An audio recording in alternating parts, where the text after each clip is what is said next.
بسم اللہ الرحمن الرحیم۔ السلام علیکم ناظرین، اس چینل کو ضرور سبسکرائب کیجیے گا۔ ایک لڑکا امتحان میں ایک لڑکی کے پیپر سے نقل مار رہا تھا۔ نگران نے دیکھ لیا اور اسے اٹھا کر دور بٹھا دیا۔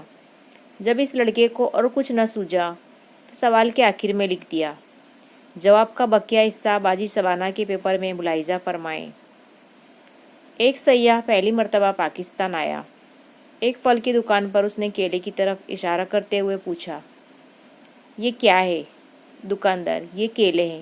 سیاح کہنے لگا، ہمارے ملک میں تو 2.5 فٹ لمبے کیلے ہوتے ہیں۔ پھر اس نے سیب کی طرف اشارہ کر کے پوچھا۔ دکاندار نے جواب دیا، یہ سیب ہے۔ سیاح جھٹ بولا، ہمارے ملک میں تو 5 کلو کے سیب ہوتے ہیں۔ پھر اس نے تربوز کی طرف اشارہ کیا تو دکاندار عاجزی سے بولا، جناب، یہ انگور ہیں۔